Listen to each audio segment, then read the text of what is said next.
his life, which will change the entire course of P-pop history. Yo guys, it's your boy Fabian, back again with another video, and it's time for yet another SB19 related video. And today I'm doing something that I saw quite a lot in the comments in all the reactions I've done. So yeah, you've probably seen it in the title, but what I'm talking about is something called SB19 Story Episode 1 Sound Break from a guy called CashualChuck. And apparently it's a little like a little series, a few episodes where he kind of like apparently goes through SB19 and just kind of like an introduction to them, so I can get to know them better, you know what I mean? So yeah, a lot of you guys told me to check this out, and that's what I'm doing. But before we check out, guys, make sure you subscribe down below, press the bell notification button down below so you can be the first to know when I upload. Make sure you check out all the other Filipino reactions I've done, because I've done quite a lot. And most importantly, make sure you check out all the other SB19 reactions I've done, because I've done quite a lot. But yeah, let's stop with the talking and crack on with the video. SB19 Story Episode 1 Sound Break, let's go.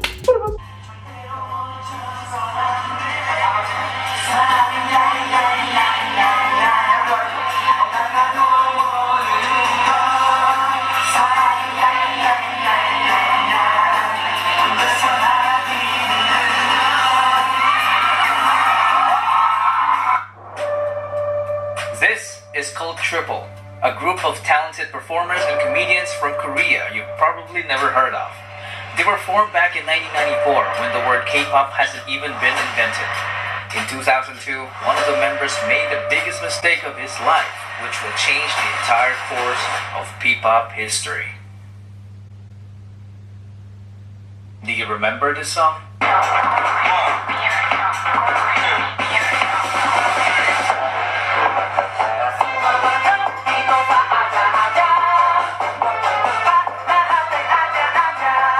Okay, so far I haven't really got too much information. He hasn't really got into SB19 properly so far, but it is like a proper like from the beginning of SB19. And to be honest with you, we're talking about Korean music at this point too, so I don't really know where he's going with this.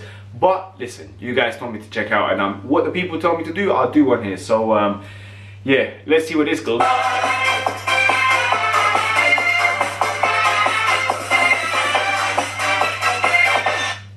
It all started with this man, Jong Song-han. When he left the trio in 2002 to become an entrepreneur, Cult Triple became Cult 2. Most of their fans definitely thought that Song-han's decision was a huge mistake, because the remaining members started racking up different awards in the entertainment industry. If he only stuck around, he would have gotten those awards too. Yeah, by the way, yeah, this isn't to SB19, but imagine that, yeah. So you're called Cult Trio or Cult Triple, whatever it was, yeah. One of you leaves, it's Cult Duo, yeah, and all of a sudden, yeah, they're smashing it better when it's two of them than when it's two. You must be pissed, because you know what? You're probably there thinking, not only did I not make the money and not get the awards, but was it because of me? Mad. But this man's decision was final. He used all of his savings to build an event organizing company called ShowBT Entertainment. Yep, I'm talking about Tatang Robin. Tatang noticed how passionate Filipino fans were during the rise of K-pop, so he wanted to organize K-pop concerts and events that promote Korean and Filipino culture. To make that happen, he needed entertainers, a group of young people that will be part of the package of their service as an event organizer. We are talking about people who can do dancing, singing, and even act as servants, like waiting tables and assisting guests. So he held an audition and hundreds of young talents applied. 30 of them... Oh, this is interesting now, yeah? So, is it because of him, right, and this audition that he's done for his events company, right, that SB19 got created? Interesting. This could answer... do you know what, yeah? This actually is a very good idea, because this could answer a lot of the questions I had. Passed as trainees. They were then called Nara, which in Korean means country, and is the national tree of the Philippines. They went to multiple events together, including the fan meeting event of the K-pop group called Off-Road.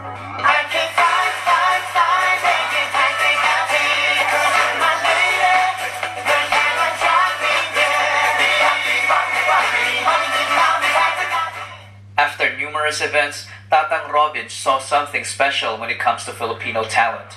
He realized that some of his trainees were far too talented to just end up as small-time performers.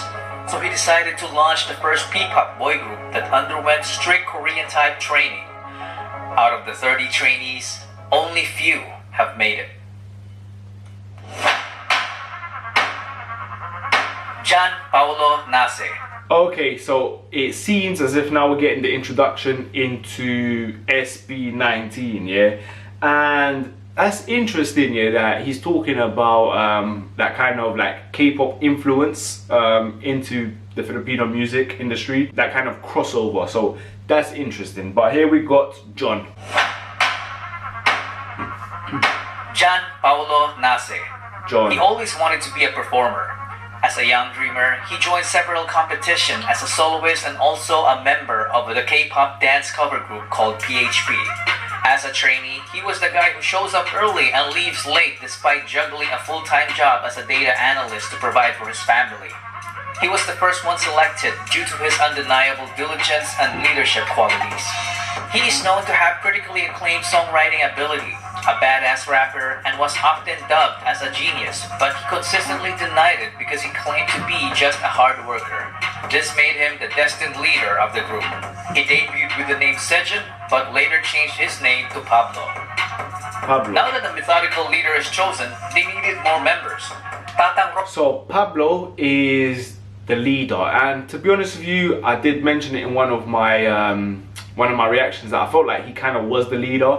So yeah, interesting. Bobby just got a genius composer in Pablo, so they needed someone who can dance, and this next guy is exactly that, and even more. Stelvester Ahero. His name's Stelvester? That's crazy. First of all, I've never heard that name before. I've heard Sylvester, but not Stelvester. And second of all, he just didn't look like one. What a name. He was only 16 when he started competing as a dancer while studying. He was a born winner despite growing up as a bullied kid. He made performing his escape from the harsh reality of the world. He did a great job channeling the negative aspect of his life and converting it by winning multiple K-pop dance cover competitions with his group, Saeon. He is also a hard worker. He was teaching dance to kids while competing. There was a point when he worked too hard that it threatened his life due to poor health. He is a very skilled choreographer. In fact, he's the main culprit behind most of SB19's snappy and amazingly synchronized dance routines. But little did they know that dancing wasn't even his only talent. He easily became the main heavenly voice of the group because his vocals were just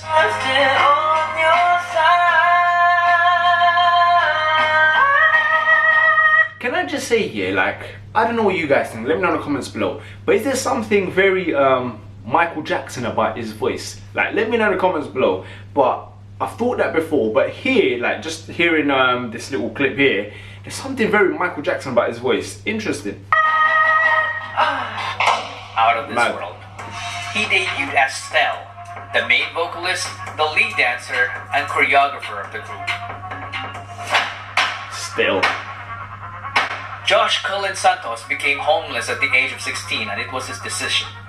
He's had the worst childhood among the other members. From growing up in a toxic environment to being physically abused as a kid by their nanny. At an early age, he witnessed what it feels like to be a member of a middle-class family that went rock bottom in just a matter of months. He experienced getting evicted from apartments to smaller rooms. It came to a point when his family had nothing to eat but ketchup and salt. They had... Okay, first of all, that story is mad, and you see why, yeah, I like doing these kind of things. I've done this kind of thing before when I was doing BTS reactions. So I've done it for BTS initially. But these documentaries are always good when you're reacting to a brand new group that you've never heard before, because listen, everyone's got a story, and that story is crazy. But good for him now. Had no permanent address. Because of that, Josh and his sister dropped out of school multiple times, so they got bullied at school for being repeaters. Sometimes he would get into fistfights for defending her. Josh had enough of this, so he took matters into his own hands by leaving. He became independent and started working as an internet cafe attendant. Using his own income, he took the alternative learning system and was able to finish his high school degree. He clearly had no background in performing. Not until he met new friends from the dance community, which led to him meeting Stell and Sayang. They became co-members and went on to win numerous K-pop dance cover competitions all over Asia. They even met BTS during one of their winning runs in Korea. In a way, Josh was saved by Stell after trying so hard to save himself. And it paid off because after training, Josh ended up debuting as the lead rapper and dancer of the group. You know what, yeah, respect. Going from down here to up here, yeah, in no time at all, fair play to them. You know what, I didn't think, obviously, like, you know, everyone's got a story when it comes to these groups, right? And the whole group's got a story, how they met and where they came from. But I did not expect it was gonna be like this, man. Honestly, this is fascinating. Justin DeJoss didn't have to audition. Apparently, he was a very good-looking guy that when he joined a talent workshop as a teenager, ShowBT immediately took notice and offered him to become a trainee to improve his singing and dancing skills. He was one of the late joiners, and when he did, he immediately saw a familiar face in Josh. You look familiar. Apparently, the two had a stint in performing together in a K-pop dance cover group called Zero to Hero. Hey, welcome to my world next door with us.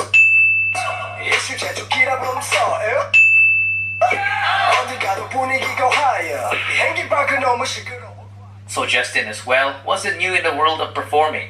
He auditioned to be a part of the televised Pinoy boy band Superstar show, but he didn't even make it to the live auditions. Perhaps it was fate. He didn't have great singing skills at the time. It was only when he became a trainee that he improved astoundingly. Look how crazy life is here. So you see when people say what's meant to be is meant to be, what's yours is yours and no one's gonna take it from you, yeah? That's exactly it. So he auditioned for all of that, he failed, yeah, because he didn't have a great voice. Listen, look what happened later on. Joins SB19 and now smashing it. In the vocal department. He went on to finish his college degree in multimedia arts while training, which earned him a skill in filmmaking. He then got selected to debut as the main visual, the sub-vocalist, and the creative director of the group. He was the would-be director behind the record-breaking P-pop music video, What, and more. But that's a story for another video. At this point, ShowBT seemed to have completed the group. 4 members in a P-pop group, a nice even number.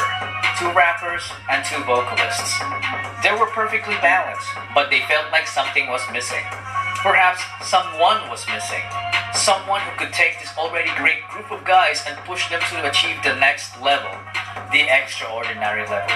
Someone so naturally gifted that he could stand out in the presence of the already talented group of young artists. So you see what's interesting here. So you see when I've done the reactions before, I said here that it's nice that no one really gets left out, so they're all like good at a certain something, right? But it turns out, yeah, they're kind of purposely picking out these individuals who are good at that certain something. So you got the singer, you got the dancer, the rapper, whatever, right? They're intentionally going for that. So yeah, you can see why the groups do so well, and you can see why SB19's done so well, because they've intentionally picked these individuals. This venture that Tatang Robin took needed an apex, so he started the online auditions. When Josh heard about it, he was like, I know a guy.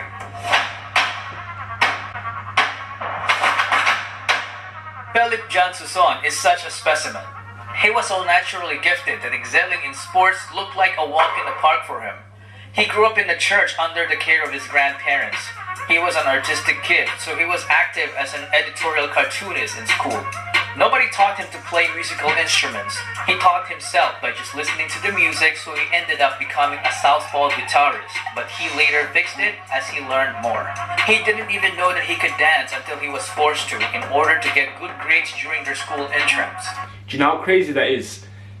You didn't have any lessons or get taught you to play instruments, you just picked it up and you learned it, right? You didn't know that you could dance, but when you're forced to, you realized you could. And now I'm assuming he's gonna say, I don't know, he was never a singer, yeah, but then when the second he opened his mouth and sang for the first time, he was like Whitney Houston. Who knows anymore? After discovering dance, he transformed from a guy who didn't know it to someone who can fly. Because of his raw talent, he ended up teaching dance to the entire school and continued on to form a K-pop dance cover group called Amigo 7. Apparently, his group gave Josh's group so much trouble during their early competitions because they were very good rivals. So he decided to recruit him. But Felip was hundreds of islands away and didn't have the money. What did Josh do? He shelled out for his plane ticket.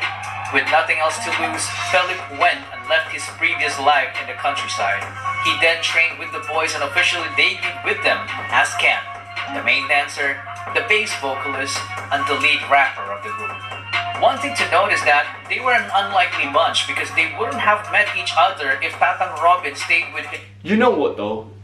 This kind of makes sense because when I've done the reactions, I have said here that when you see the first batch of videos, it looks a little bit, the songs are good, but it feels a bit basic, a bit just, it didn't feel as natural, right?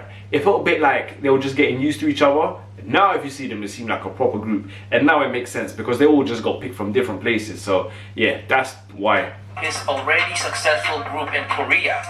Justin failed his first audition, so he didn't even bother to audition again because he thought he wasn't ready. And Josh wouldn't have attempted to recruit Ken if ShowBT's training program didn't even exist.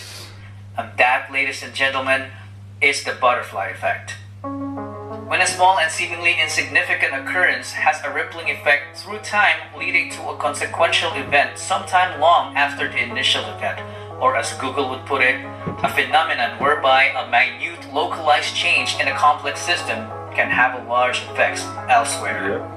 Tatang Robin's so-called mistake back in 2002 led to forming the future P-pop kings. In 2018, It's so crazy, yeah, because I'm someone who gets deep into these kind of thoughts here, and that's insane. Because if that guy doesn't leave and become an entrepreneur, that show doesn't get created. If the show doesn't get created, there's no SB19. If there's no SB19, I don't do reactions. If I don't do reactions here, I don't communicate with a lot of you guys. So yeah, literally his decision, and look at where we are now. SB19 was formed. The name of the group was carefully picked.